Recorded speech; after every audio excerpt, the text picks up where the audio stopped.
International trade. In this chapter, we have basically covered the definition of international trade, the benefits of international trade, what is a global market, and what do we mean by globalization, and why the world is becoming a global village. We discussed that in the previous session. Now we're going to be moving towards balance of trade and balance of payment. We need to understand these two terms as they're crucially important, and they might look technical in start, but if you try to understand them and look at them comprehensively, you would understand that they're not that complex or technical, and you would be able to understand them quite easily.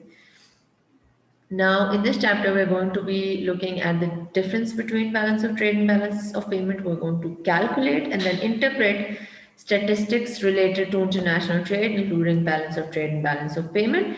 And then also going to be looking at the current account and capital account.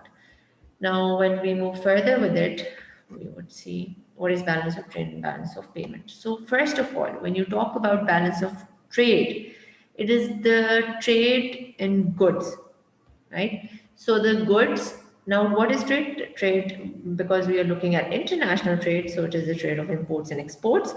So, imports something that is bought to your country, exports are the goods sold to the other country. So, in exchange of the currency, in exchange of the money. So when you talk about balance of trade, you are trading in goods.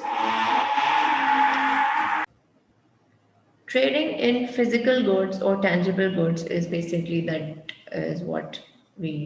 is dealt in balance of trade. Now trying to understand balance of trade. Balance of trade is where you are just looking at the tangible goods or the import and exports of the physical goods, and uh, services are not included in balance of trade basically. So basically, if we have balance of trade, our balance of trade is deficit. In deficit, it means that our imports have superseded or exceeded our exports. If our exports are more than imports, then it is a trade surplus. So now we're going to be looking at balance of payment. Basically, balance of payment is what includes everything, your current account and your capital account. Your current account consists of just the trade in goods and services, whereas capital account also includes all the transactions that have taken place between the countries. May it be your capital transfers, may it be any kind of loan that you've taken from the other country, may it be any investment that has been made by the other country in your country, or you have made any investment in your country, that is also all included in here. So here it's the goods and services, and here it's and services. So basically it includes balance of trade, which is the trade in goods plus the services.